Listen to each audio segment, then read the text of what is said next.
Estoy parada frente al espejo de mi nuevo departamento, viendo a una mujer que apenas reconozco. Mis manos ya no tiemblan cuando me arreglo para ir a trabajar. Ya no busco la aprobación de nadie para vestirme como quiero. Han pasado meses desde que dejé atrás una vida que creí que era mía, pero que en realidad era una prisión construida con mentiras y humillaciones. Esa noche en la fiesta de cumpleaños de Elena cambió todo. Escuchar a los hombres reírse de mí, sabiendo que mi propio esposo había compartido los detalles más íntimos de nuestro matrimonio, fue como recibir una bofetada que me despertó de un sueño de 8 años. Pero lo que vino después fue peor. Descubrir que no era solo él, que era toda una red de personas que habían construido una versión falsa de quién era yo. Si te ha pasado algo similar, o conoces a alguien que esté viviendo esto, te pido que compartas esta historia. A veces necesitamos escuchar que no estamos solas para encontrar el valor de cambiar nuestras vidas. Pero antes de contarte cómo llegué a reconquistar mi dignidad, déjame llevarte al momento exacto cuando mi mundo se derrumbó. Carmen, ya llegaste. Ven acá con nosotras. Elena me gritó desde la terraza de su casa en la colonia Roma Norte, agitando una copa de vino tinto.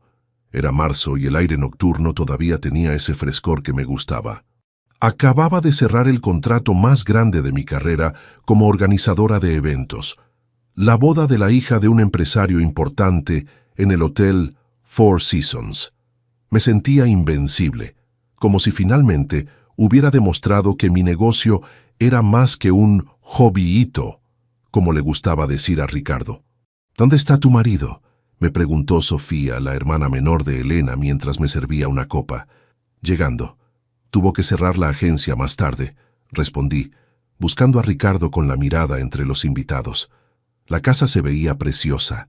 Elena siempre había tenido buen gusto para decorar, aunque nunca trabajó. Su esposo Mauricio la mantenía muy bien. A veces me preguntaba si no la envidiaba un poquito. No tener que preocuparse por conseguir clientes, por hacer cotizaciones, por demostrar constantemente que eras capaz. Carmen, cuéntanos del evento que acabas de conseguir, me dijo Elena acomodándose en uno de los sillones de mimbre. Les platiqué con emoción sobre la boda. 200 invitados, presupuesto de 500,000 pesos, 3 días de celebración. Era exactamente el tipo de proyecto que había soñado manejar cuando empecé mi empresa hace 4 años. ¡Qué padre! ¿Y Ricardo qué opina?, preguntó Sofía. Pues está contento, mentí un poco. La verdad es que Ricardo había puesto cara cuando le conté. Dijo algo sobre que iba a estar muy ocupada y que no le iba a dar tiempo de atenderlo como se debe. Los hombres son así. Les gusta que tengamos éxito, pero no demasiado, rió Elena, y las demás asintieron.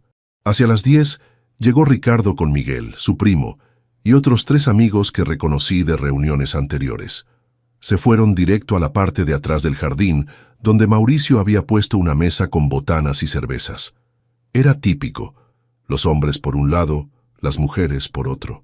Voy al baño, le dije a las chicas después de un rato. Caminé hacia la casa por el pasillo que daba al jardín trasero. Fue ahí cuando los escuché. Primero reconocí la risa de Miguel, esa risa medio vulgar que siempre me incomodaba. No, en serio, es increíble. Le digo, ¿quieres? Y me dice que está cansada. Siempre está cansada, decía Ricardo. Se me hizo un nudo en el estómago. ¿Estaba hablando de mí?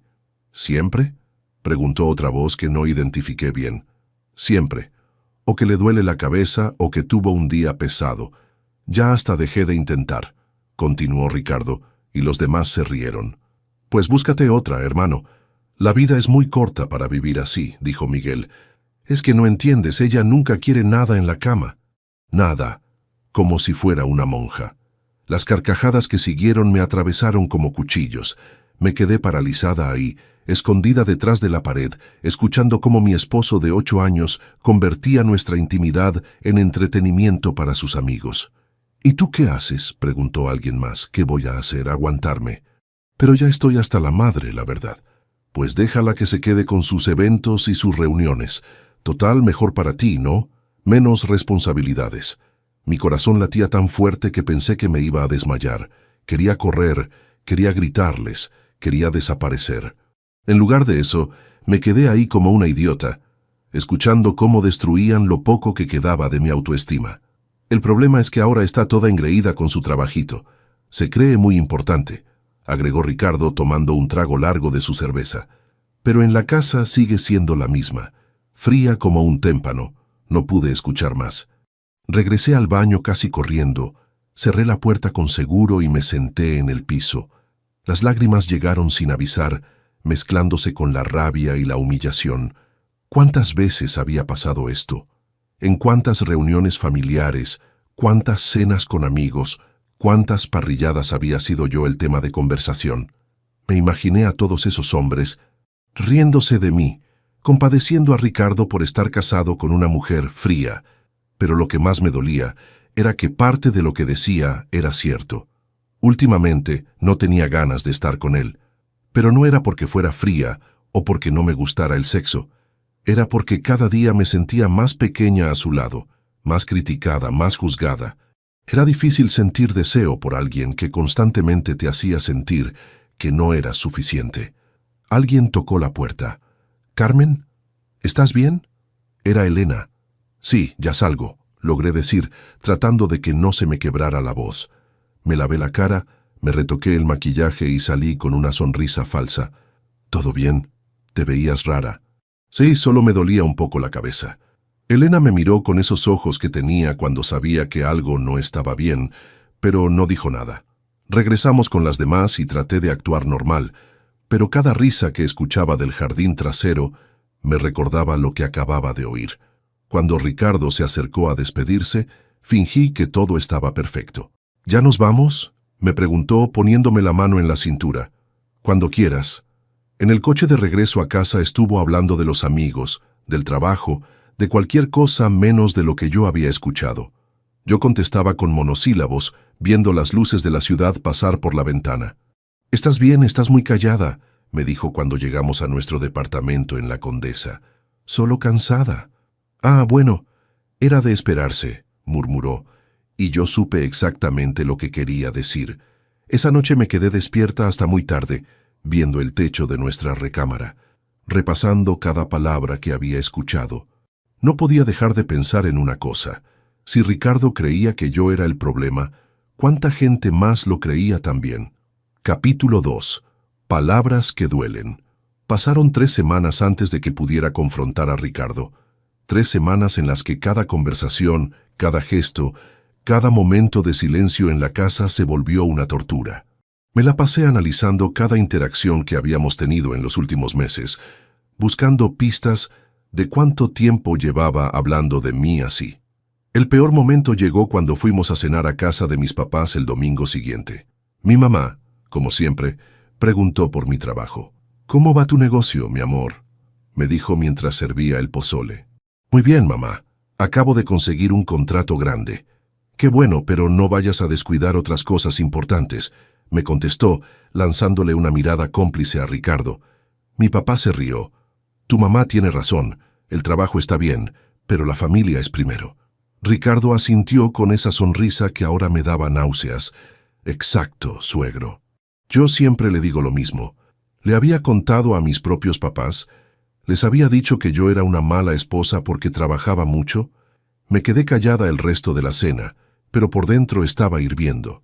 Esa noche, cuando llegamos a casa, ya no pude más. «Necesitamos hablar», le dije mientras él se quitaba los zapatos. «Ahora estoy cansado, Carmen. Mañana tengo que llegar temprano a la agencia». Ahora, algo en mi tono lo hizo voltear a verme. Me senté en el sillón de la sala y él se quedó parado cerca de la puerta, como si estuviera listo para escapar. «¿De qué has estado hablando con tus amigos sobre mí?», se puso pálido. No contestó inmediatamente, lo cual ya era una respuesta. «No sé de qué hablas». «En la fiesta de Elena. Los escuché, Ricardo. A ti y a Miguel. Y a los demás». Se pasó las manos por el cabello y suspiró. «Carmen, no es lo que piensas». «¿No? Entonces no les dijiste que nunca quiero nada en la cama, que soy fría como un témpano». «Estábamos tomando. Los hombres hablamos de esas cosas cuando... ¿Cuándo qué? Cuando quieren humillar a sus esposas». «No es para humillarte», gritó, y después bajó la voz. Es que es frustrante, Carmen. Llegamos aquí en la noche y ni siquiera me ves. Todo es tu trabajo, tus clientes, tus eventos. ¿Y entonces la solución es contarle a medio mundo que soy una mala esposa? No dije que fueras mala esposa. Dijiste que era fría, que nunca quiero nada. ¿Sabes lo que eso significa para mí? ¿Sabes cómo me hace sentir? Ricardo se sentó en el sillón de enfrente, evitando mi mirada. A veces siento que no soy importante para ti, que tu negocio es más importante que yo, y por eso tienes que exponerme así, por eso tienes que hacer que la gente piense que soy el problema. Es que sí eres el problema, Carmen. Sus palabras me pegaron como una cachetada. Me quedé sin respiración por un momento. ¿Perdón? Antes no eras así, cuando nos casamos eras diferente, más disponible, más cariñosa. Ahora todo gira alrededor de tu trabajo. Mi trabajo es importante, Ricardo. Es lo que yo construí. ¿Y qué hay de lo que construimos nosotros? ¿Qué hay de nuestro matrimonio? ¡Nuestro matrimonio! Me levanté del sillón. ¿Te refieres al matrimonio donde tú criticas todo lo que hago? ¿Donde me haces sentir culpable por ser exitosa? No te hago sentir culpable. Te digo la verdad. Tus amigas ganan la mitad de lo que tú ganas y sus maridos están contentos porque ellas saben cuáles son sus prioridades. ¿Mis prioridades?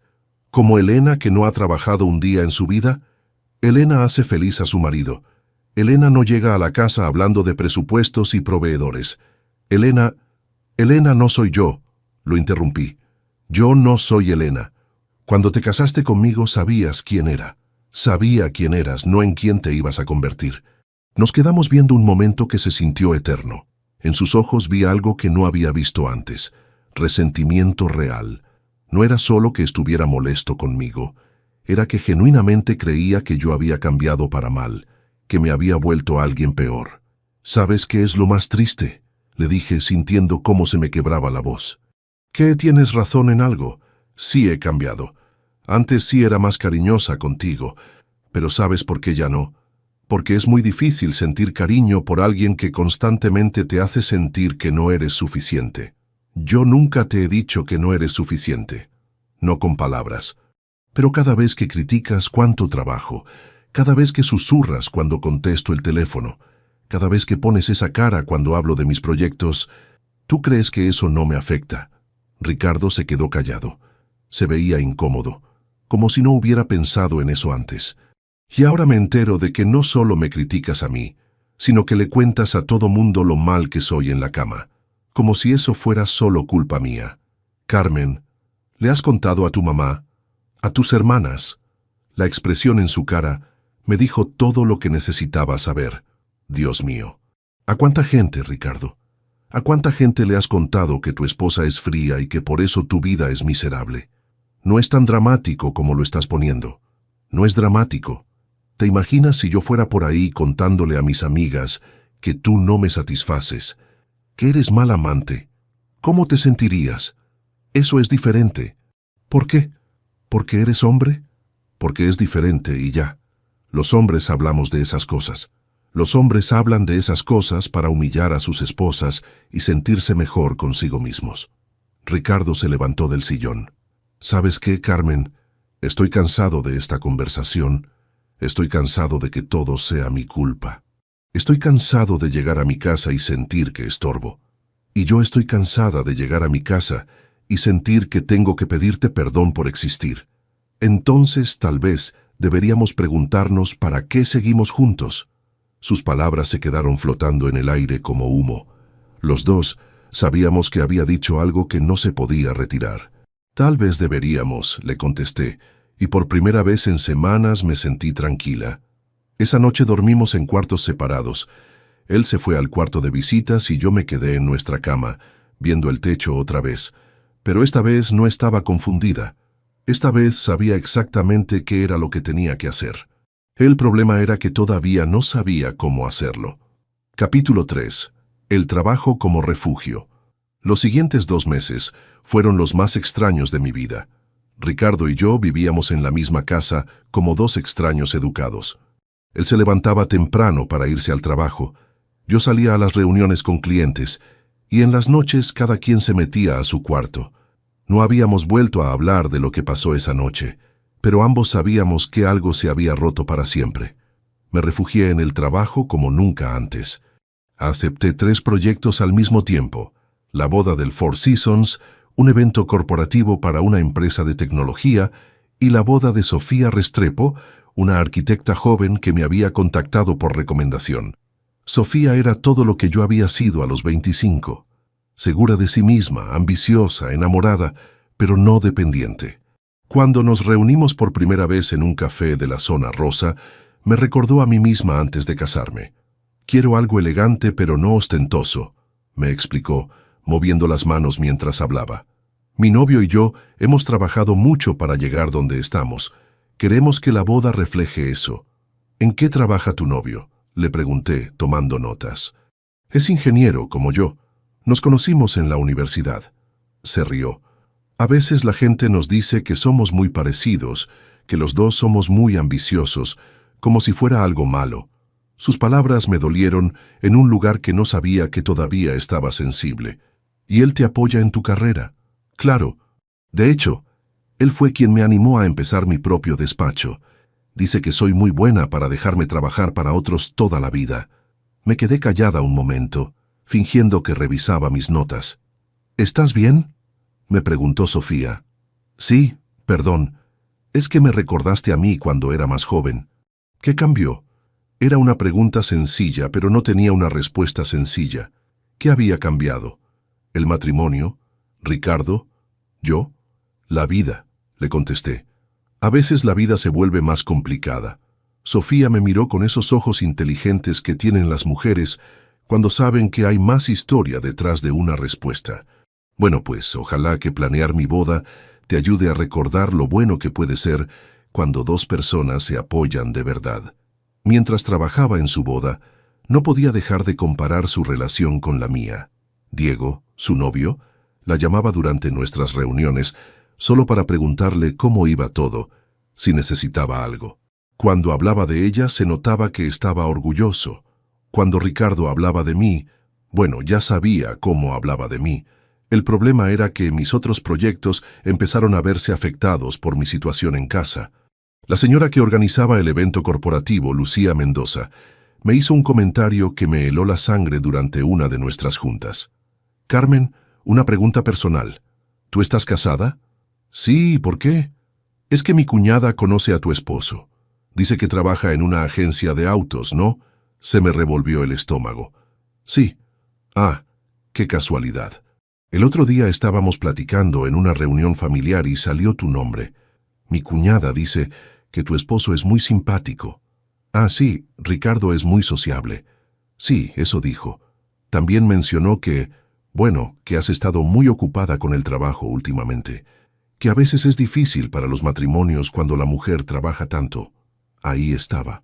La prueba de que las conversaciones de Ricardo no se limitaban a sus amigos borrachos. También había incluido a las esposas, a las cuñadas, a toda la red social que compartíamos. «El trabajo es importante para mí», le contesté, tratando de mantener la calma. «Por supuesto, por eso te contraté. Solo, bueno, espero que encuentres el equilibrio. Los hombres necesitan atención, ¿sabes?». Salí de esa junta sintiéndome humillada y furiosa. ¿Cuántas de mis clientas habían escuchado versiones de la historia de Ricardo? ¿Cuántas me veían como la mujer que no sabía cuidar a su marido? Esa noche confronté a Ricardo otra vez. «¿Le has contado a la familia de Lucía Mendoza sobre nuestro matrimonio?». «¿Quién es Lucía Mendoza?». «Una de mis clientas. Su cuñada aparentemente te conoce». Ricardo se veía genuinamente confundido. «Carmen, yo conozco a mucha gente por el trabajo. No me acuerdo de todas las conversaciones que tengo». «¿No te acuerdas de haberle contado a alguien que tu esposa trabaja tanto que no te hace caso?». «Puede ser. A veces surge el tema, no sé». «¿Surge el tema?». «Ricardo, estás dañando mi reputación profesional. No seas dramática. Nadie te está dañando». «Claro que sí. ¿No entiendes que cuando tú andas por ahí quejándote de mí, la gente me va a ver diferente? ¿Que mis clientas van a pensar que no soy confiable porque no puedo ni manejar mi matrimonio? Si manejaras tu matrimonio no tendría de qué quejarme. Era como hablar con una pared. No podía o no quería entender el daño que me estaba haciendo. La situación empeoró cuando fui a la reunión familiar de mayo en casa de los papás de Ricardo. Su mamá, doña Esperanza, me recibió con esa sonrisa falsa que había perfeccionado a lo largo de los años. «Ay, Carmen, qué bueno que viniste. Ya casi no te vemos. He estado ocupada con el trabajo, señora». «Sí, eso nos ha contado Ricardo. Muy ocupada». Su hermana Laura estaba sentada en la sala con su esposo y sus 2 hijos. Cuando me vio llegar, intercambió una mirada con doña Esperanza. «Carmen, ¿cómo vas con eso de tener hijos?», me preguntó Laura.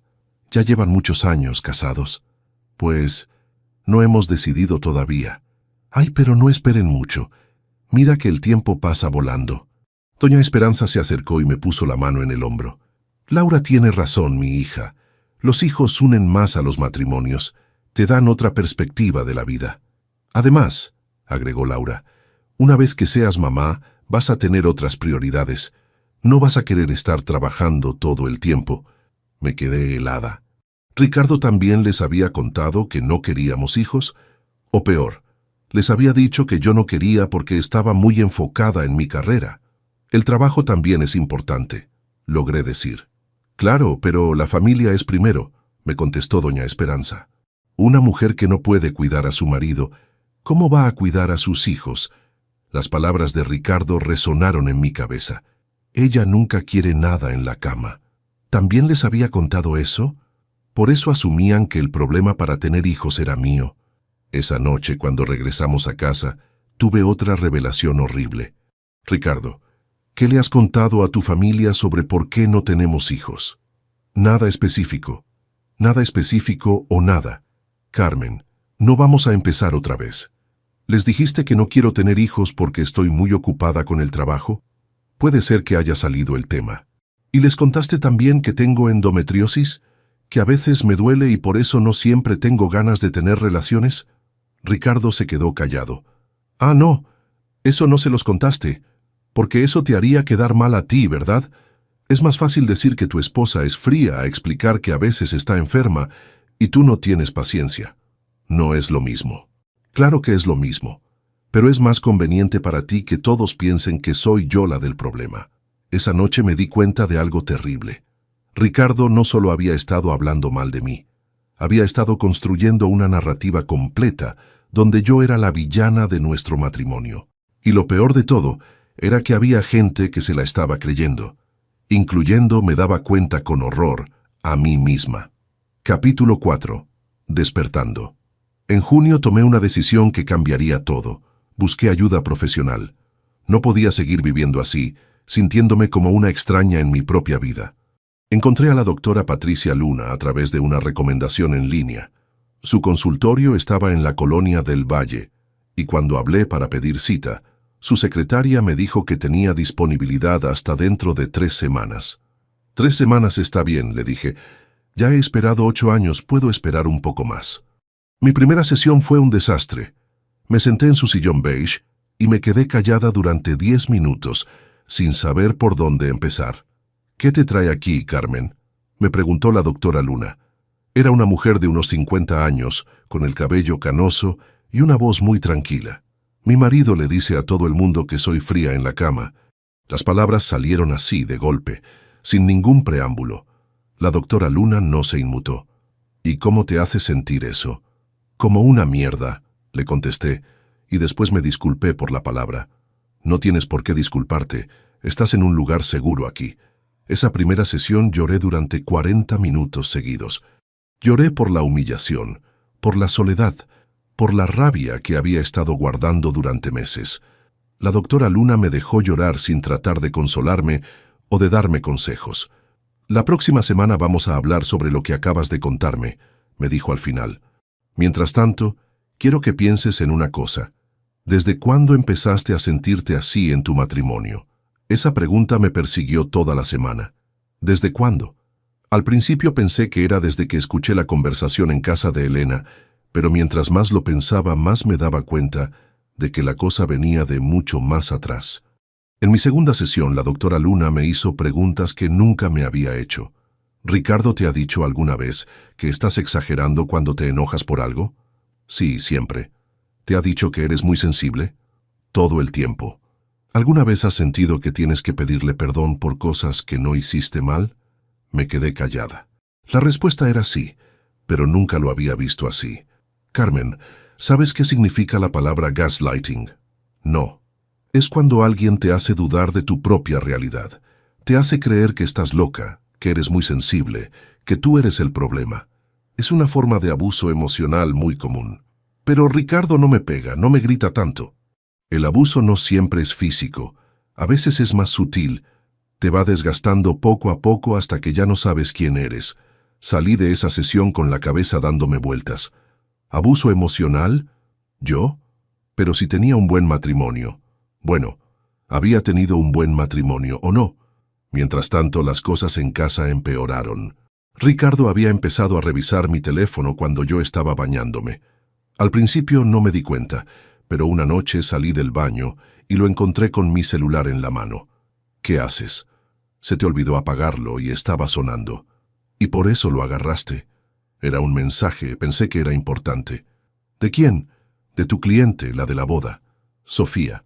Me quedé parada ahí, desnuda, envuelta en la toalla, sintiéndome completamente vulnerable. Ricardo, ese es mi teléfono privado. Somos esposos, Carmen. No deberíamos tener cosas privadas. ¿Tú me dejas revisar tu teléfono? Si quieres, claro.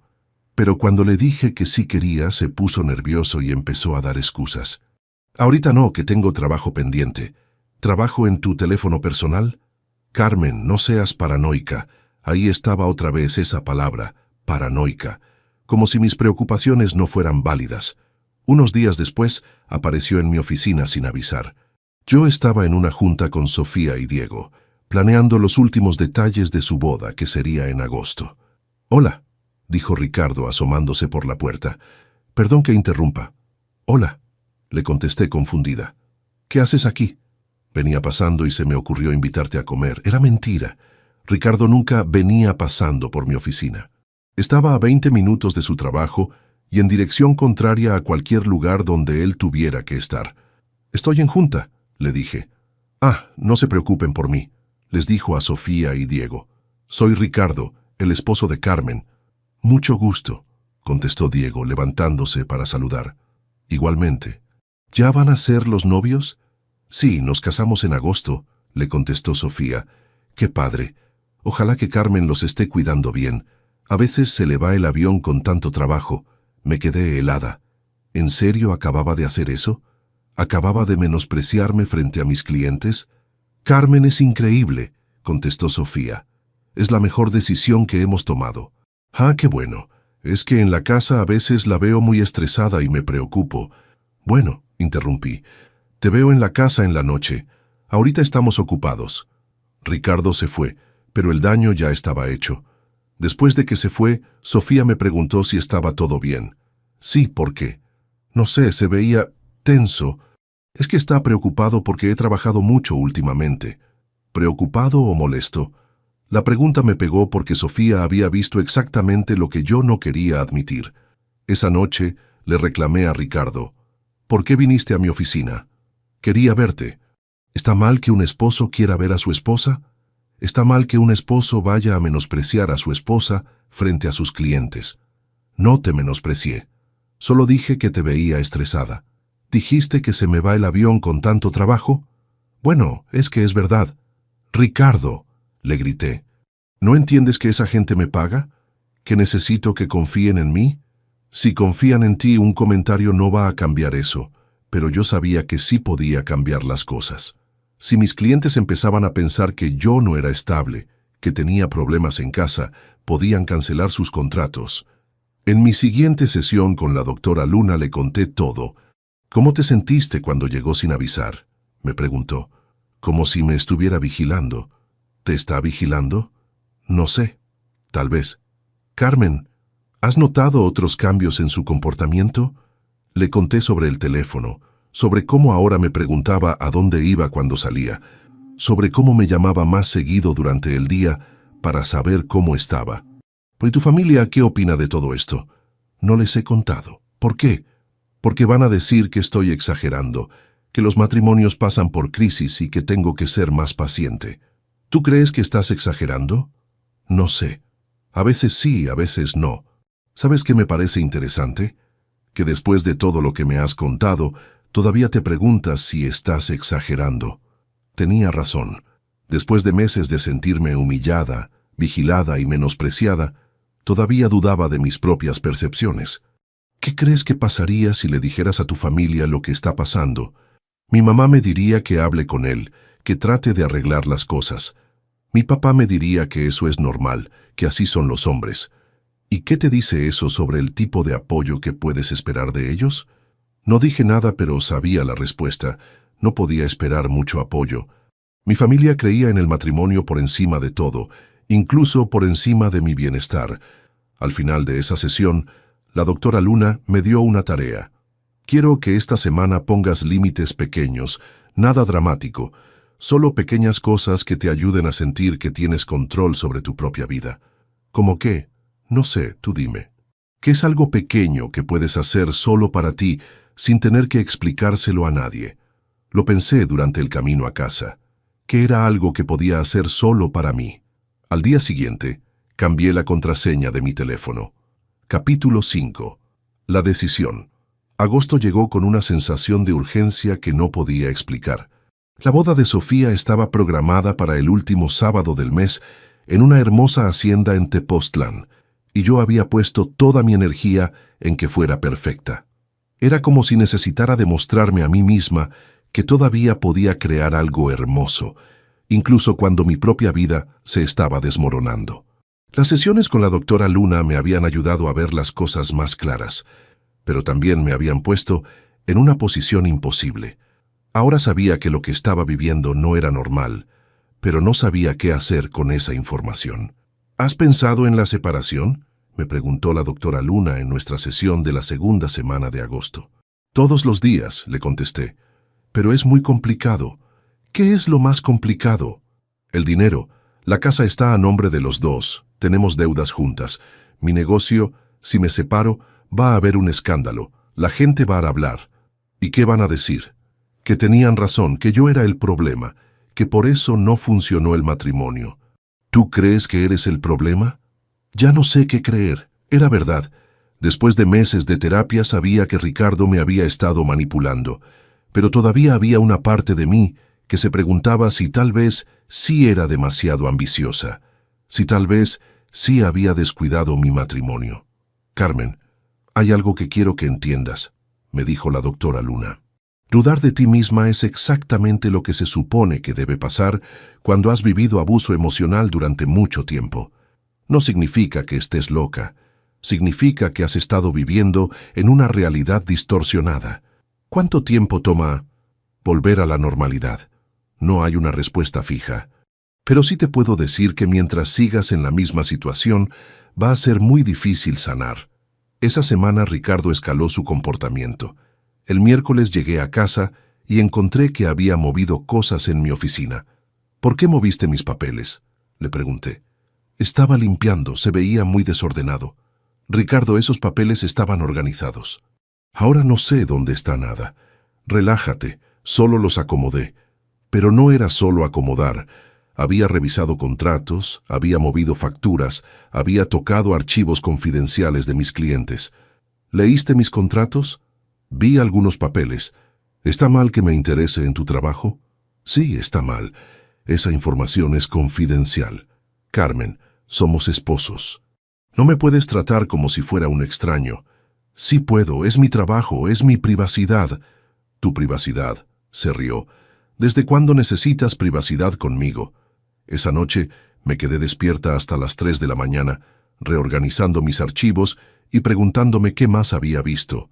Al día siguiente llamé a mi banco para cambiar mis contraseñas y preguntar si alguien más había tratado de acceder a mis cuentas. El viernes antes de la boda de Sofía, Ricardo me dijo que quería ir conmigo. No puedes. Es trabajo, no es social, pero es en Tepoztlán. Podemos hacer el viaje juntos, como unas mini vacaciones. Ricardo, voy a estar trabajando. No voy a poder atenderte. No necesito que me atiendas, solo quiero estar ahí, apoyarte. No, no, no, no quiero que vayas. Su cara cambió completamente. ¿Por qué no quieres que vaya?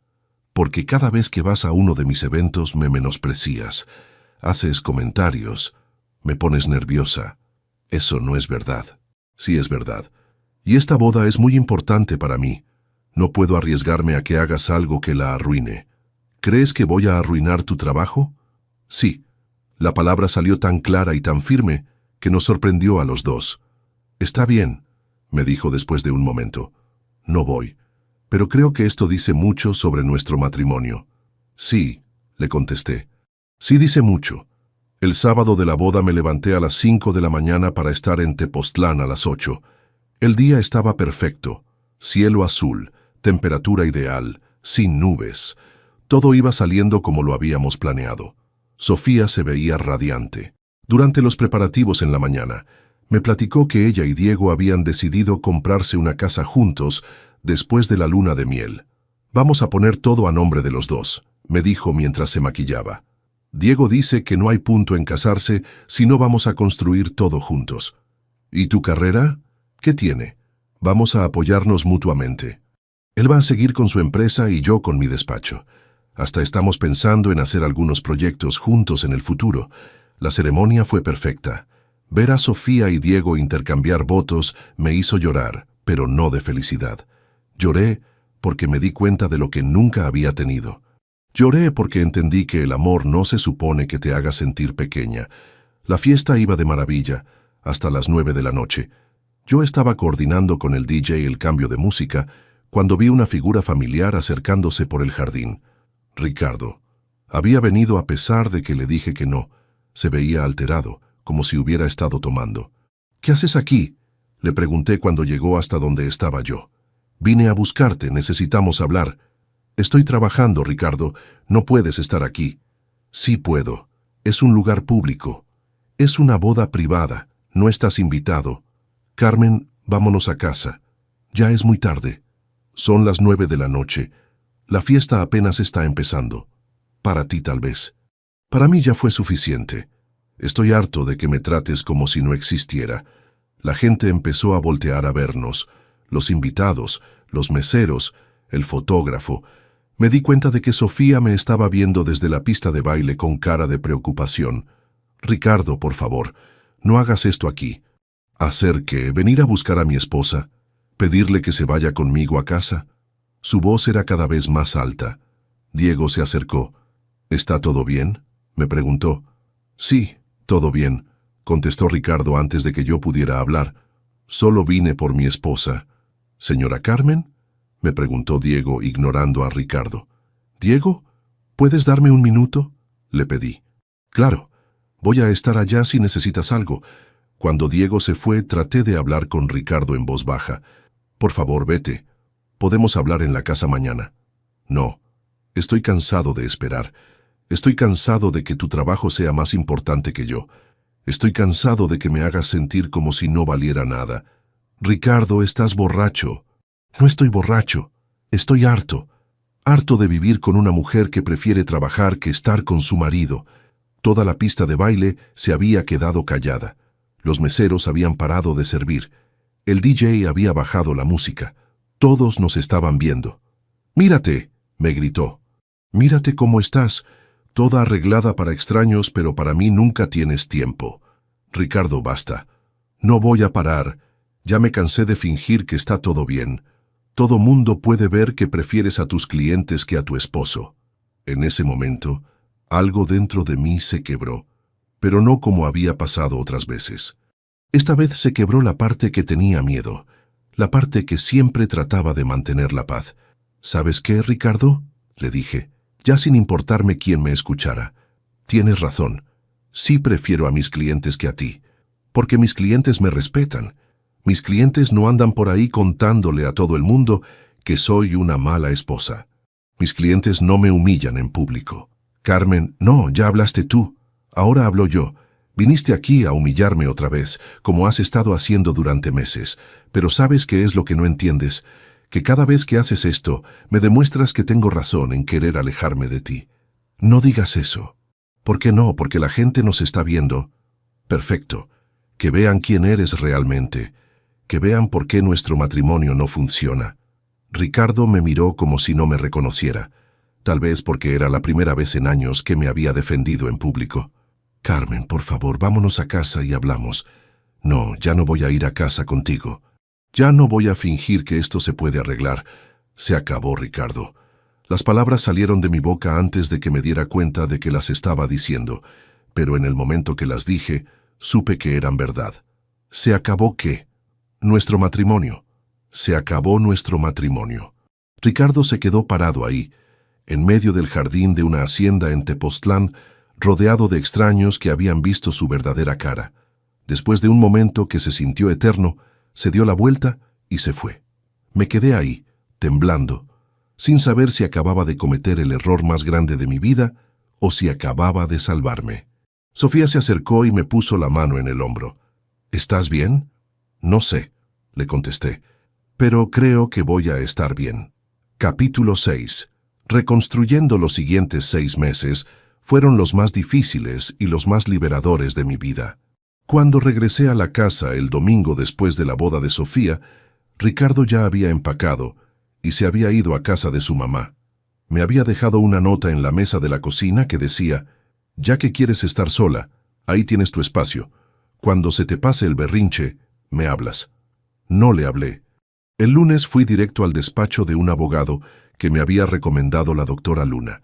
Se llamaba Arturo Ramírez y tenía su oficina en la colonia Escandón. Era un hombre de unos 60 años, con cara de haber visto muchos matrimonios destruirse. «Quiero el divorcio», le dije sin preámbulos. «¿Cuánto tiempo llevan casados?» 8 años. ¿Tienen hijos? No. ¿Propiedades? Un departamento que compramos juntos, está a nombre de los dos. ¿Deudas? 2 tarjetas de crédito que compartimos, un préstamo del coche, el crédito hipotecario. Me explicó que el proceso iba a ser complicado y caro. En México, un divorcio contencioso podía tomar entre 8 meses y 2 años, dependiendo de qué tanto peleara Ricardo. Y conociendo a Ricardo, iba a pelear todo. «¿Cuánto va a costar?», le pregunté. «Entre 50 y 100,000 pesos, dependiendo de qué tan difícil se ponga la otra parte». 50,000 pesos. Era más de lo que tenía ahorrado. Mi negocio estaba creciendo, pero todavía no era lo suficientemente estable para cargar con un gasto así sin problemas. ¿Hay alguna manera de hacerlo más barato? Si fuera un divorcio de mutuo acuerdo, sí, pero no me parece que su esposo vaya a cooperar. Tenía razón. Esa misma tarde Ricardo me llamó. «Carmen, ¿podemos hablar?» «No hay nada que hablar. Por favor, solo 5 minutos. Si quieres hablar, hazlo a través de mi abogado». «¿Ya tienes abogado?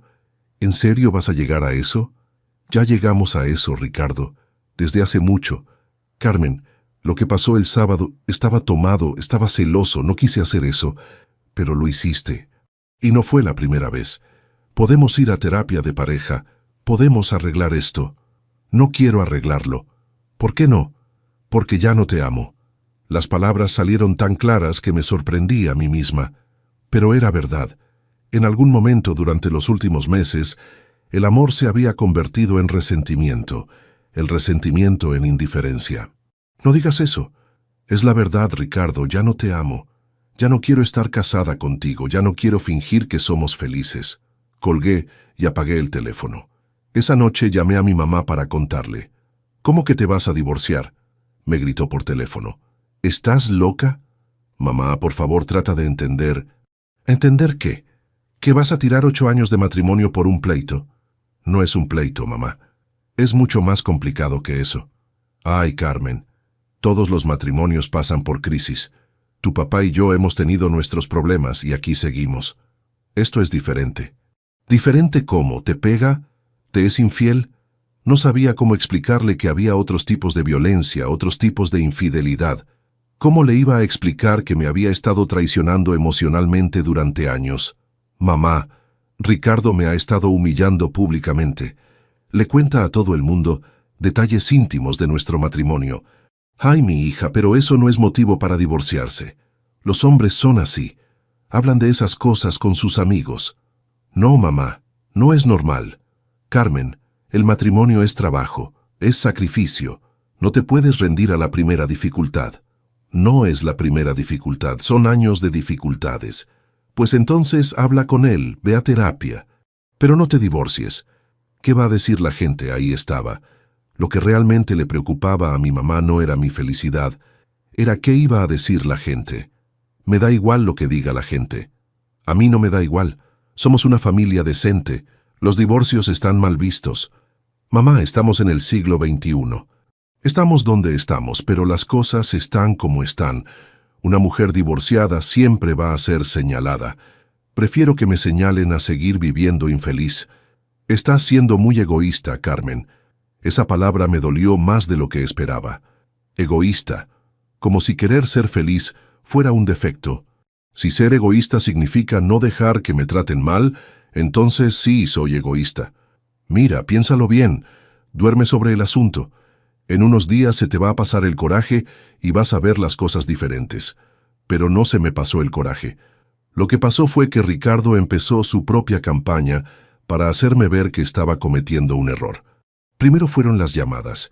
Me llamaba todos los días, a veces varias veces al día. Cuando dejé de contestar, empezó a mandarme mensajes. Carmen, por favor, podemos arreglar esto. No me puedes tirar así nomás. Tenemos historia juntos. Te amo. Sé que en el fondo tú también me amas. Después vinieron las visitas no anunciadas. Llegaba a mi oficina con flores, con cartas, con promesas de cambiar. Una vez llegó con una cadena de oro que había comprado. Es para que recuerdes que somos una pareja, me dijo. Para que recuerdes lo que hemos construido juntos. Ricardo, ya hablé con un abogado. Esto se acabó. Los abogados solo quieren dinero. No les importa si destruyen familias. Nadie está destruyendo nada. Ya estaba destruido.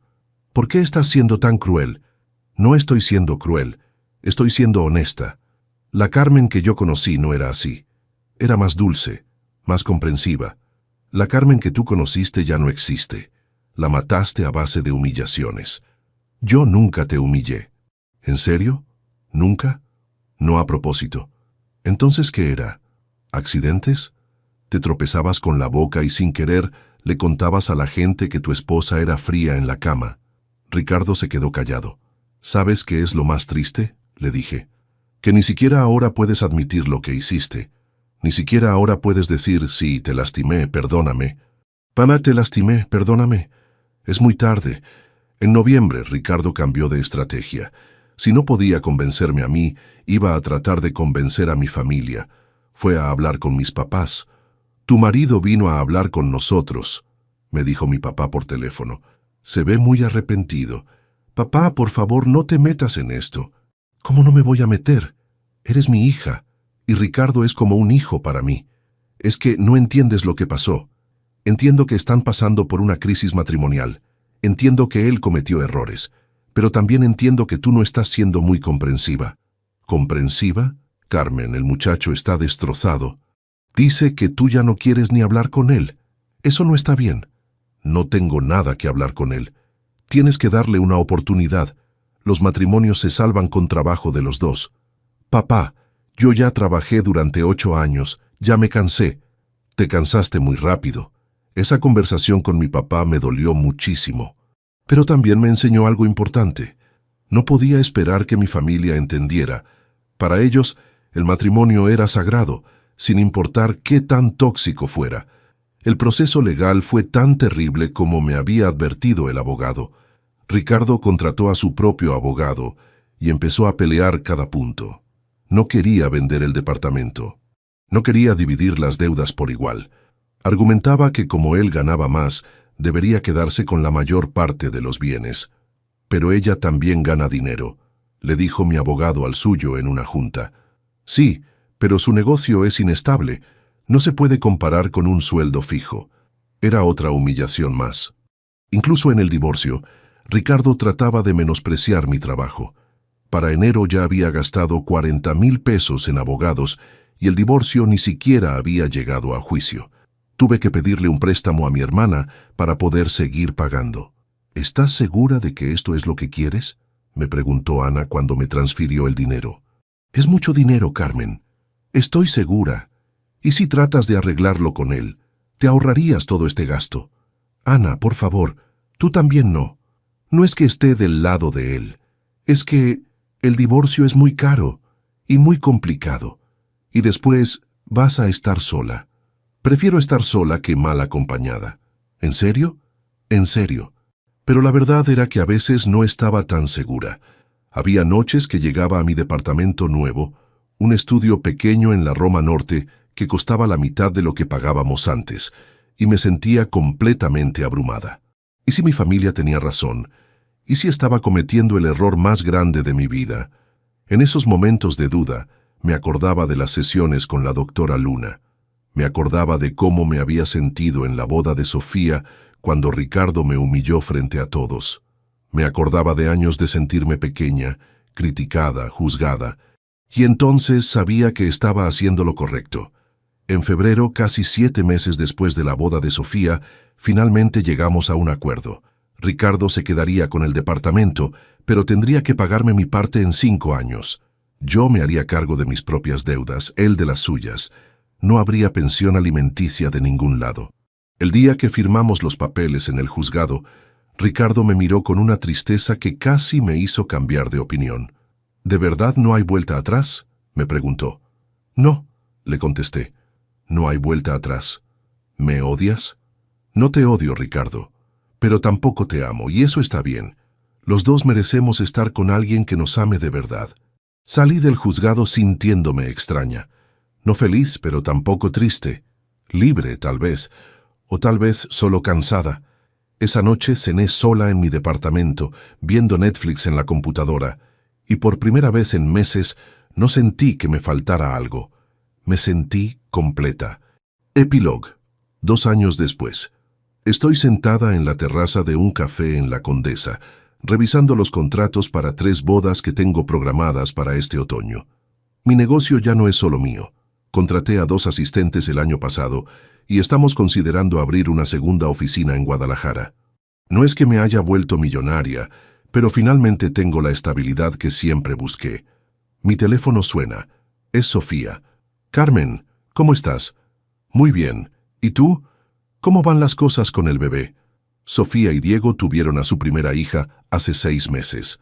Desde entonces, Sofía había estado trabajando desde casa mientras Diego se tomó licencia de paternidad. Ver cómo compartían las responsabilidades me había enseñado mucho sobre lo que realmente significaba una sociedad igualitaria. Increíble. Cansada, pero increíble. Oye, te hablo porque tengo una amiga que se va a casar el próximo año y quiere platicar contigo. Perfecto. Dile que me mande un mensaje. ¿Sigues yendo a terapia? Sí, 1 vez al mes. Ya más como mantenimiento. Me da mucho gusto. Te escuchas muy tranquila. Y era verdad. Después de 2 años de terapia, había aprendido a reconocer las señales de alarma en las relaciones.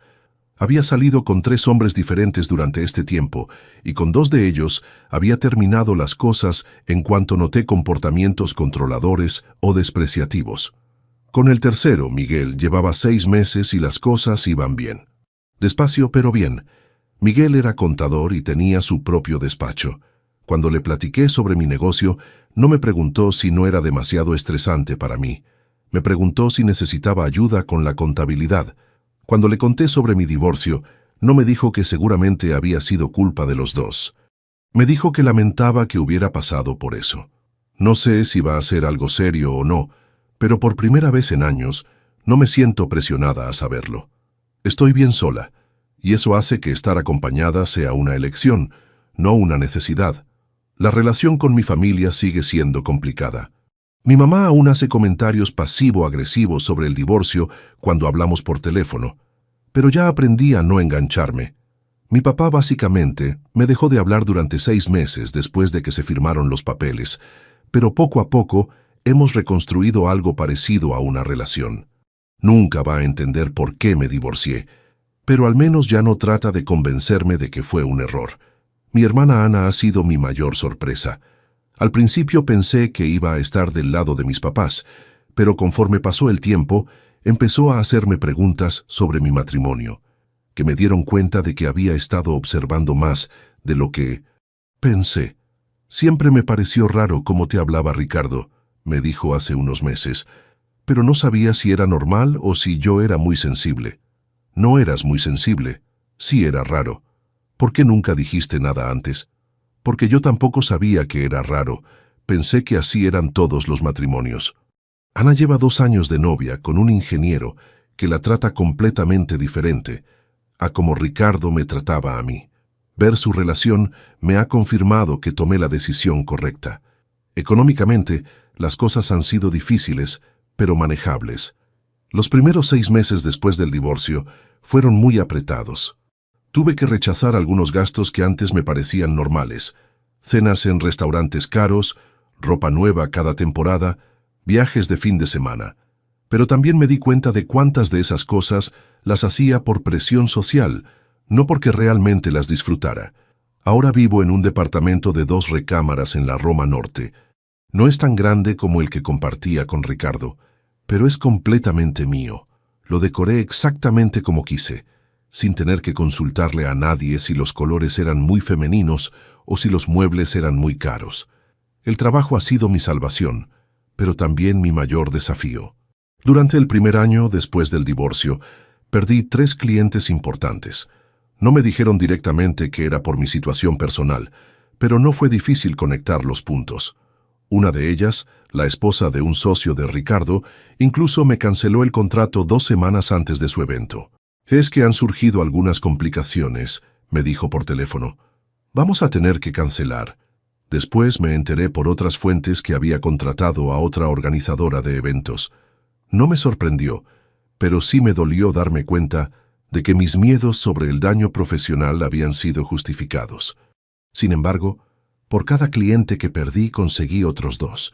Mi reputación como organizadora se fortaleció y empecé a trabajar con gente que me valoraba por mi profesionalismo, no por mi estado civil. Sofía me ha recomendado con varias de sus amigas arquitectas, y ese círculo profesional ha sido mucho más receptivo a trabajar con una mujer independiente.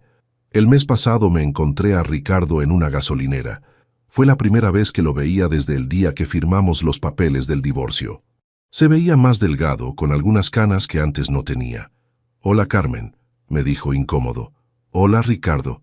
¿Cómo estás?» «Bien. ¿Y tú?» «Bien también, trabajando mucho». Nos quedamos parados ahí por un momento, sin saber qué decir.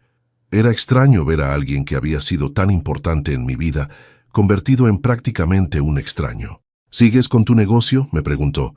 «Sí, de hecho está creciendo mucho. Me da gusto». Y sonaba sincero.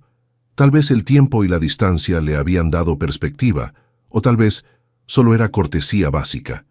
No importaba. Ya no necesitaba su aprobación. «¿Tú estás bien?», le pregunté. «¿Saliendo con alguien?» «Sí, tengo novia. Se llama Patricia. Es maestra». «Qué bueno. ¿Y tú?» «Sí, también estoy saliendo con alguien. Me da gusto. Te lo mereces». Cuando nos despedimos, no sentí enojo ni tristeza, solo una especie de tranquilidad extraña, como cerrar un libro que habías estado leyendo durante mucho tiempo. Esta mañana, mientras me arreglaba para venir al café, me vi en el espejo y reconocí a la mujer que solía ser antes de casarme. No exactamente la misma, tengo más líneas alrededor de los ojos, más experiencia, más cicatrices, pero la esencia es la misma. Esa mujer que confiaba en sí misma, que tenía metas propias, que no necesitaba la aprobación de nadie para sentirse valiosa. Me tomó 8 años de matrimonio y 2 años de terapia recuperarla. Pero aquí está. La doctora Luna me dijo algo en una de nuestras últimas sesiones que no he podido olvidar. Sanar no significa regresar a como eras antes. Significa convertirte en quien siempre tuviste el potencial de ser. Creo que eso es exactamente lo que ha pasado. No sé qué viene después. Tal vez Miguel y yo nos pongamos más serios. Tal vez no. Tal vez expanda mi negocio internacionalmente. Tal vez me tome un año sabático para viajar. Tal vez tenga hijos, tal vez no. Pero por primera vez en mucho tiempo, todas esas posibilidades me emocionan en lugar de asustarme, porque ahora sé que sin importar lo que pase, voy a estar bien, porque ya no necesito que nadie más me diga quién soy. Lo sé yo. Eres tan fría, tan calculadora. ¿Nunca te duele nada? Valeria tomó su vaso de agua y bebió despacio. Luego dejó el vaso en la mesa y miró a su esposo con calma. ¿Terminaste? Diego frunció el ceño. Esperaba gritos, lágrimas, alguna escena dramática que pudiera usar después para justificarse, pero Valeria no le dio ese gusto. «Porque si ya terminaste», continuó ella, «me gustaría pedir algo de comer. No he comido nada desde el desayuno». Camila soltó una risa nerviosa. Diego apretó los labios, molesto. El mesero se acercó y Valeria ordenó sin mirar el menú. Conocía ese lugar mejor que nadie. Mientras esperaban la comida, Diego siguió hablando. Le dijo que ella nunca había sabido cuidar un hogar, que siempre ponía su trabajo primero, que lo hacía sentir como un accesorio en su vida. Camila asentía a cada frase, como si estuviera en una junta de negocios. Valeria los dejó hablar. No tenía caso discutir. Ya había entendido todo. Cuando llegó el dueño del restaurante, un hombre mayor con acento italiano, todo cambió. «Valeria», gritó desde el otro lado del salón, acercándose con los brazos abiertos. «¡Qué alegría verte! Hace meses que no vienes». «Hola, Marco», respondió Valeria levantándose para saludarlo. «Gracias por seguir confiando en el grupo, en serio. Tu inversión ha sido clave para abrir la nueva sucursal». Diego se quedó paralizado. Camila abrió los ojos como platos. «¿Inversión?», preguntó Diego con la voz temblando. Marco lo miró confundido. «Sí, claro, Valeria es una de nuestras socias principales. ¿No lo sabías?». Valeria sonrió apenas. No dijo nada. No hacía falta. Diego intentó hablar, pero no le salían las palabras. Camila se hundió en su silla, de repente mucho menos segura de sí misma. «Bueno, los dejo cenar tranquilos», dijo Marco, dándole una palmada en el hombro a Valeria. «Cualquier cosa que necesites, me avisas». Cuando Marco se fue, el silencio en la mesa era tan pesado que hasta el ruido del restaurante parecía lejano. «Valeria», empezó Diego. «No», lo interrumpió ella, sacando su tarjeta de crédito. «Ya no quiero hablar». Llamó al mesero, pidió la cuenta y pagó. Diego intentó detenerla, pero ella se levantó y caminó hacia la salida sin voltear atrás. Afuera, la noche estaba fresca. Valeria respiró hondo y caminó hacia su coche. No lloró. No se sintió triste, solo cansada. Sabía que esa no sería la última humillación que Diego intentaría hacerle, pero también sabía que ya no le importaba. Algo había cambiado esa noche, algo que no tenía vuelta atrás. Subió al coche, cerró la puerta y arrancó. En el espejo retrovisor, vio a Diego salir corriendo del restaurante, buscándola entre los coches estacionados. Pero ella ya se había ido. Valeria llegó a su departamento pasadas las 11 de la noche. Diego no estaba. Probablemente seguía en el restaurante intentando explicarle a Camila lo que acababa de pasar, o quizás estaba en el bar de siempre, ahogando su orgullo herido. No le importaba. Encendió la luz de la sala y dejó sus llaves en la mesa. El lugar estaba en silencio, ese silencio incómodo que solo existe cuando dos personas que viven juntas ya no se hablan de verdad. Se quitó los zapatos y caminó descalza hasta su oficina. Abrió la laptop y empezó a revisar sus cuentas bancarias. Llevaba meses sintiendo que algo no cuadraba, pero nunca había tenido tiempo de investigar a fondo. Ahora sí lo tenía. Las primeras transferencias que encontró fueron pequeñas. $500 aquí, 300 allá. Todas salían de su cuenta compartida con Diego hacia una cuenta que no reconocía. Siguió bajando. Más transferencias, más dinero. En total, sumaban casi $20,000 en 6 meses. Valeria sintió que el estómago se le revolvía, pero no de tristeza. Era rabia, rabia pura y fría. Tomó su teléfono y le escribió a Rodrigo, su asesor financiero. Era tarde, pero sabía que él siempre revisaba sus mensajes. «Necesito auditar todas mis cuentas. Mañana, urgente». La respuesta llegó en menos de 2 minutos. «Listo, te veo a las 9 en mi oficina». Valeria cerró la laptop y se quedó mirando la ventana. Afuera, la ciudad brillaba con sus luces de siempre. Miles de personas viviendo sus vidas, con sus propios problemas, sus propias mentiras. Pensó en su madre, en Lima, en esas tardes cuando era niña y veía a su mamá llorar en la cocina porque el novio de turno le había robado dinero otra vez. Siempre era lo mismo. Hombres guapos, con palabras bonitas y promesas vacías. Su madre les creía cada vez, y cada vez terminaba más pobre y más sola. Valeria había jurado que eso nunca le pasaría a ella. Por eso estudió, por eso trabajó como loca durante años, por eso ahorraba cada centavo que ganaba y vivía con sencillez aunque su empresa facturara cantidades que Diego ni siquiera imaginaba. Pero de nada había servido. Al final, había terminado igual que su madre, confiando en el hombre equivocado. Se levantó y fue a la cocina. Preparó un té y se sentó en el sillón. No quería dormir. Sabía que si cerraba los ojos, vería la cara de Diego en el restaurante, esa expresión de sorpresa y vergüenza cuando Marco lo dejó en ridículo. A las 3 de la mañana, escuchó la puerta abrirse. Diego entró tratando de no hacer ruido, pero Valeria estaba despierta en la sala con todas las luces apagadas. ¿Valeria?, preguntó él, encendiendo la luz. Ella no respondió, solo lo miró. «Mira, sé que la cena fue un desastre», empezó Diego acercándose. «No debí llevarte ahí. No debí presentarte a Camila así. Fue estúpido». «¿Dónde está el dinero?», preguntó Valeria. Diego se detuvo. «¿Qué dinero?». «Los $20,000 que sacaste de nuestra cuenta. ¿Dónde están?». La cara de Diego cambió. El color se le fue del rostro. «Yo necesitaba hacer unos pagos». «¿Qué pagos?». «Deudas. Personales». Valeria se levantó del sillón. «Deudas que hiciste sin decirme nada». «Con dinero que era mío. Era nuestra cuenta», dijo Diego alzando la voz. «Somos casados.